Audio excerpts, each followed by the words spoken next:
ఇదిగోండి సీసా కరివేపాకు కారం అయింది. ఇదిగోండి కొర్రలు ఇడ్లీ వాళ్ళ మా బ్రేక్ఫాస్ట్. ఇదిగోండి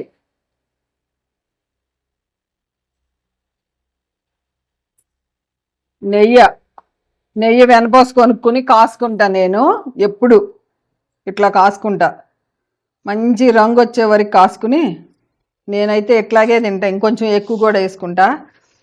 మనం ఈ కారము ఉట్టి కారం కంటే అన్నంలోను ఇడ్లీలోను తెలుస్తుంది.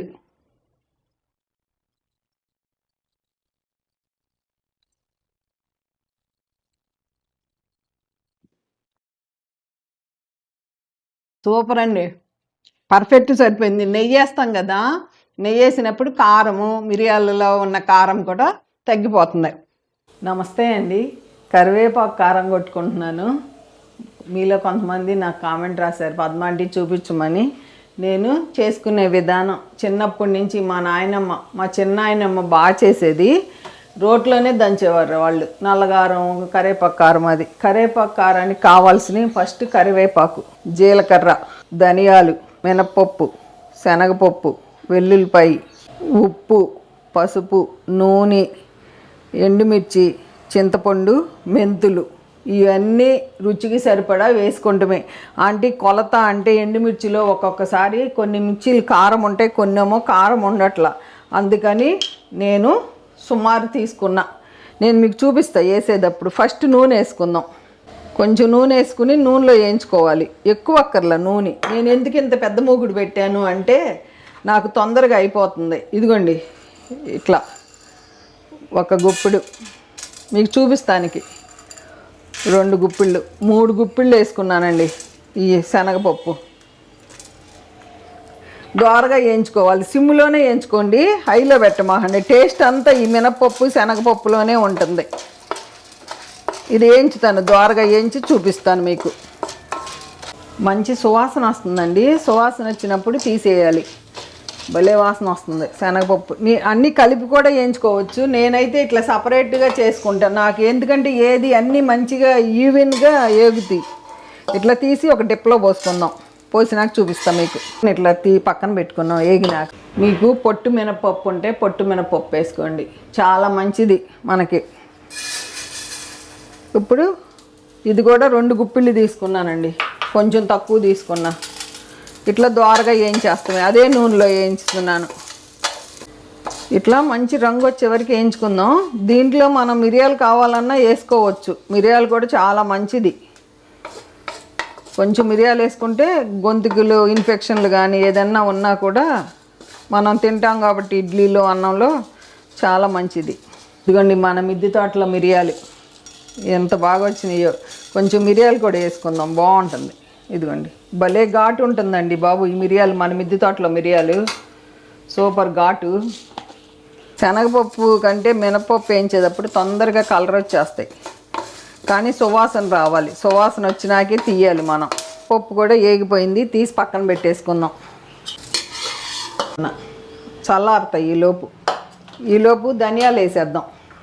అదే నూనె, మనం ఇంకా నూనె వేయలేదు. ఇదిగోండి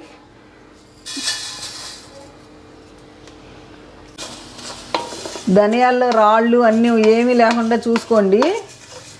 ఇదిగోండి ధనియాలు తొందరగా వేగిపోతాయి. ఇప్పుడు ఈ టైంలో మిరియాలు కూడా వేసేస్తున్నానే. మిరియాలు ఒక 2 స్పూన్లు ఉంటాయి మిరియాలు. ఇదిగోండి కొంచెం మెంతులు, ఇదిగోండి జీలకర్ర కూడా వేసేస్తున్నా. వేగిపోతాయి ఎందుకంటే ధనియాలు ఫాస్ట్గా వేగుతాయి. వేయించేటప్పుడు భలే వాసన వస్తాయి ధనియాలు ఇవన్నీ. ఇదిగోండి జీలకర్ర కూడా వేసేస్తున్నా. మీరు రుచికి సరిపడా వేసుకోండి. దీంట్లో ఎంత వేయాలని లెక్క అయితే ఏమీ ఉండదు. వేయించుతుంటేనే ఇంకా భలే వాసన వస్తాయి. అసలు ఎంత మంచిదో పిల్లలకు కూడా, ఆకలి మంచిగా అవుతుంది. మన మిద్దె తోటలో ఎక్కడా లేదు, మన మిద్దె తోటలోనే ఉంది సీకాకాయ చెట్టు. ఈసారి సీకాకాయ ఆకుతో, మన ఛానల్లో సీకాకాయ ఆకుతో పచ్చడి ఉంది. నేను చింతపండు బదులు, అది పుల్లగా ఉంటుంది ఆకు, దాని బదులు నేను సీకాకాయ వేసి చేస్తున్నా పొళ్ళు ఈ మధ్య. అసలు భలే టేస్ట్ ఉంటున్నాయండి. మీకు ఈసారి సీకాకాయ కోసి ములగాకుతో చేసి చూపిస్తాను, అసలు ఎంత బాగుంటుందో. మనం పౌడర్ కాబట్టి కల్లుప్పు కూడా రుచికి సరిపడా దీంట్లోనే ఏం చేసుకుందాం. రుచికి సరిపడానే వేసుకోండి. ఎందుకంటే ఉప్పు కూడా వేగితే దాంట్లో ఉన్న నీరు కూడా పోతుంది. మన పిల్లలకి ఎప్పుడన్నా మీరు ఎక్కడికన్నా పంపించాలంటే కంపల్సరీ ఉప్పు వేయించుకోండి. భలే వాసన వస్తుంది. ఇప్పుడు ఇంకా తీసేస్తా, దీంట్లోకి తీసేస్తా. వేగిపోయింది. ఉప్పు వేసినాక ఒక 2 నిమిషాలు వేయించుకోండి. వేయించినాక తీసేసుకుందాం. వేగిపోయినాయి ధనియాలు అన్నీ తీస్తాను. ఇంకా వేయించానండి. ఇంకా మంచి సువాసన వచ్చేసినాయి. ఇవన్నీ తీసి పక్కన పెట్టేసుకుంటున్నాం. దీంట్లో తీసి చూపిస్తాను మీకు, సౌండ్ లేకుండా ఉంటుంది. దినుసులన్నీ వేయించి ఇట్లా పక్కన పెట్టేసుకున్నానండి. ఇప్పుడు కొంచెం నూనె వేసి ఎండుమిరపకాయలు వేయాలి. కొంచెం నూనె, 1 స్పూన్ అండి అంతే. ఎండుమిరపకాయలు పొడి క్లాత్తో తుడిసేసుకుని వేసుకోండి. దుమ్ము ఏమన్నా ఉన్నా పోతుంది. ఎండుమిరపకాయలు వేయించేటప్పుడు గొట్టు వస్తుంది. నేను ఇట్లా మంచి రంగు వచ్చేవరకు వేయించి తీసేస్తా. ఇదిగోండి మిరపకాయలు వేగిపోయినాయి, గలగల అంటున్నాయి చూసారా. అదిగోండి తీసేసుకోవాలి. దీంట్లోకి తీసేస్తున్నా. ఇప్పుడు తీసి పక్కన పెట్టుకున్నా. అన్నీ చక్కగా ఈలోపు ఆరతాయి ఇవి. ఇదిగోండి కొంచెం నూనె వేసుకుందాం. నూనె అక్కర్లే. ఇప్పుడు చింతపండు వేయించుకోవాలి. కొంచెం చింతపండు వేయించేసుకుందాం. చింతపండుకి నూనె అక్కర్లా. చింతపండు కూడా ఏగుతుంది. ఏగితే పొడి అయిపోతుంది తొందరగా. నేను ఈ చింతపండు ప్లేస్లో నేను మన ఇంట్లో ఉన్న సేకాకాయ అంటే మీకు తెలిసే ఉంటుంది. సేకాయ పౌడర్ తలంటుకుంటామే, ఆ చెట్టు ఆకు పుల్లగా ఉంటుంది. అసలు చాలా మంచిదంట. నన్ను వచ్చి అడుగుతారు మన దగ్గర ఉందని ఆ చెట్టు ఆకు. ఇట్లా కొంచెం మంచిగా రోస్ట్ అవ్వాలి చింతపండు కూడా. చింతపండు వేగిందండి, పక్కన తీసి పెట్టుకుందాం. ఇప్పుడు కొంచెం నూనె వేద్దామండి. కొంచెం పడుతుంది. 1 స్పూన్ వేసాను. ఇదిగోండి ఇట్లా 1 గుప్పుడు, 2, 3, 4 గుప్పిళ్ళు అయినాయండి. 4 గుప్పిళ్ళకి నేనేం చేశానంటే మీకు లెక్క చెబుతాను. ఇప్పుడు ఈ 4 అయింది కదా. శనగపప్పు ఇట్లా గుప్పిడితో 3 వేసాను. ఇది 2.5 వేసాను మినపప్పు.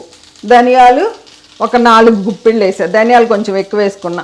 ఎండుమిర్చి మనకి కారానికి సరిపడా వేసుకుంటామే అంతే. వెల్లుల్లిపాయలు. ఇప్పుడు దీంట్లో పసుపు కూడా వేసేస్తున్నా. ఇక్కడ తీసేసుకుంటానికి పసుపు కూడా వేసేసాను.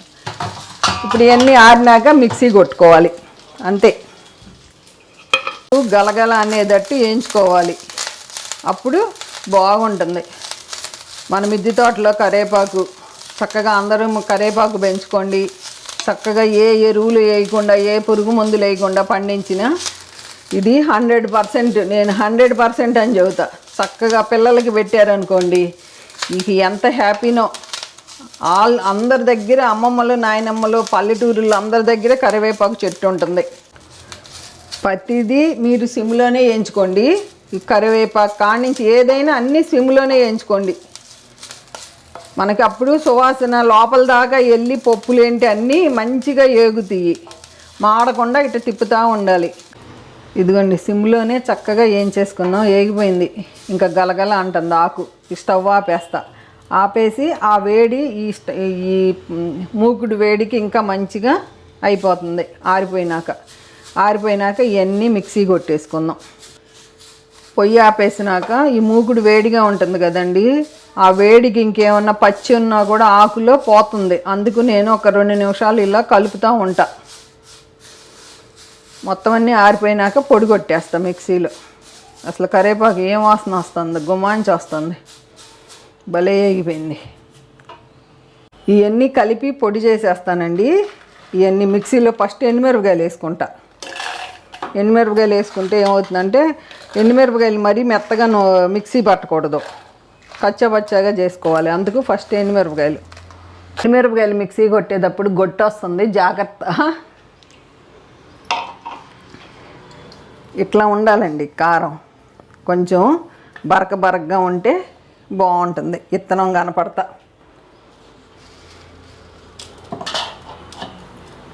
ఇప్పుడు ఇవన్నీ కలిపి కొట్టేస్తాను.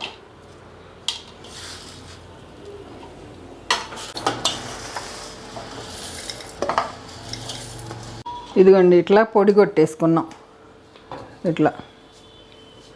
ఇప్పుడు కొంచెం పొడి ఉంచుకుంటున్నాను నేను లోపల. ఎందుకు అంటే చింతపండు ఈ పౌడర్లో వేసి మనం కొట్టుకోవడానికి. ఇదిగోండి ఈ చింతపండు కొంచెం పౌడర్ ఉంటే మెత్తగా నలుగుతుంది. ఇదిగోండి ఎంత బాగా చింతపండు నలిగిపోయిందో చూడండి. అట్లా పౌడర్లో వేసుకోవాలి. వెల్లుల్లిపాయలు వేస్తున్నా. వెల్లుల్లిపాయలు అయితే రోట్లో కచ్చబచ్చ దంచుతాము, మిక్సీలో కొంచెం తిరగదు. పల్స్ తిప్పుకోవాలి. పల్స్ తిప్పితే ఇట్లా అవుతుంది. కొంచెం పొడి వేసామనుకోండి, 2 పొడి, ఇంకా మంచిగా అవుతుంది. అసలు భలే వాసన వస్తుంది చక్కగా. ఇదిగోండి మొత్తం. ఇప్పుడు ఏం చేస్తానంటే మళ్ళీ మనం కరివేపాకు వేయించుకోవాలి కదా, కొంచెం మిక్సీ తడిగా ఉండకుండా నేను కొంచెం ఇట్లా వేస్తే ఒక్క తిప్పేస్తా. ఈ పొడి ఇవన్నీ వేసి, కారము ఇవన్నీ వేసి, వెల్లుల్లిపాయ చింతపండు ఆ పొడులు కారం అన్నీ కలిపేసి మరలా ఒక్క తిప్పుదాం అంటే నేను వేసి ఒక దాంట్లో పక్కన పెట్టేసుకుని, ఇప్పుడు మిక్సీ ఏమి తడి ఉండదు, ఇక పొడిగా ఉంటుంది. వెల్లుల్లిపాయ అన్నీ వేసాం కదా. ఈలోపు కరివేపాకు కూడా ఆరిపోయి ఉంటుంది.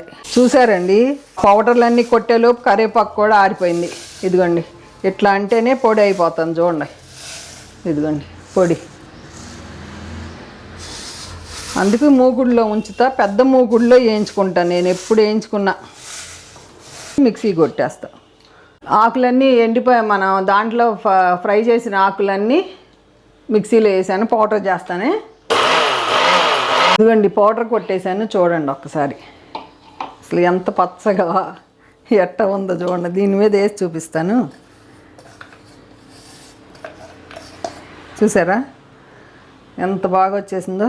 ఇప్పుడు ఇదంతా కలిపేసి మరలా ఒక్కసారి మిక్సీ కొట్టేసుకుని ఫైనల్ ఇక అసలు ఏం వాసన వస్తుందండి. ఫైనల్ మిక్సీ కొట్టినప్పుడు పర్ఫెక్ట్గా అంతా కలిసిపోతుంది. ఇక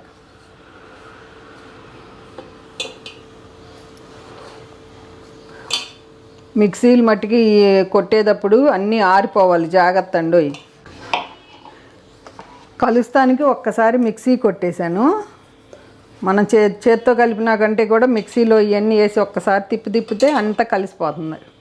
ఇక చేసేసుకున్నా. ఇదిగోండి ఇక అయిపోయింది. ఇక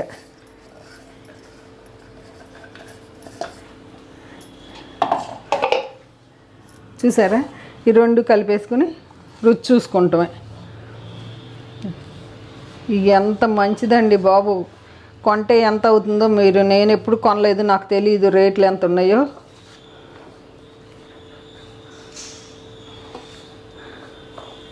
రుచి చూసుకుంటామే. రుచి చూసుకుందామండి.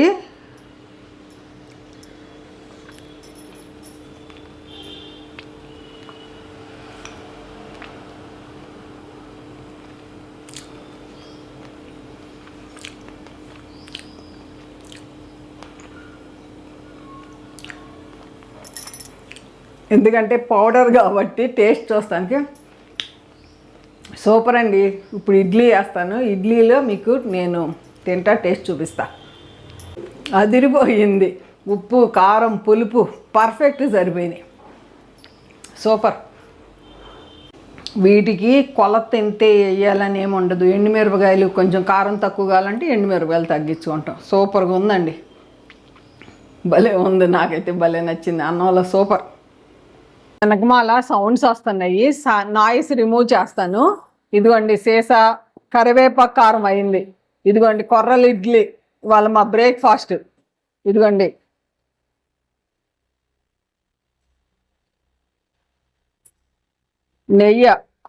నెయ్యి వెనపోసు కొనుక్కుని కాసుకుంటా. నేను ఎప్పుడు ఇట్లా కాసుకుంటా. మంచి రంగు వచ్చే వరకు కాసుకుని భలే వాసన వస్తుంది. నెయ్యి అండి, ఇడ్లీలో మంచిగా వేసుకుంటాం మేము నెయ్యి. ఇదిగోండి చక్కగా ఇట్లా నెయ్యి వేసుకుంటాం. నేనైతే ఇట్లాగే తింటా, ఇంకొంచెం ఎక్కువ కూడా వేసుకుంటా. మనం ఈ కారము ఉట్టి కారం కంటే అన్నంలోను ఇడ్లీలోను తెలుస్తుంది.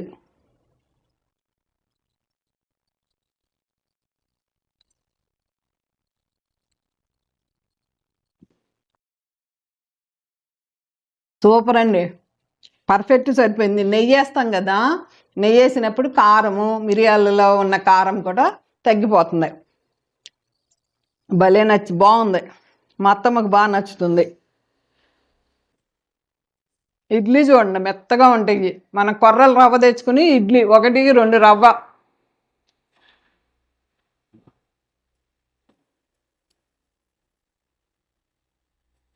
అదరహో అదరహో అన్నట్టు ఉందండి. అబ్బా అబ్బా, ఏమి రుచి అనాల్సిందే. ఈ పద్ధతిలో చెయ్యండి. కరివేపాకు కారం పొడి చేసి నాకు కామెంట్ రాయండి ఎలా ఉందో. ఓకేనా అండి? ఈ వీడియో ఎలా ఉందో కామెంట్ రూపంలో తెలియజేయండి. తప్పకుండా అందరికీ రిప్లై ఇస్తా. ఓకే అండి, ఉంటానండి. బై అండి.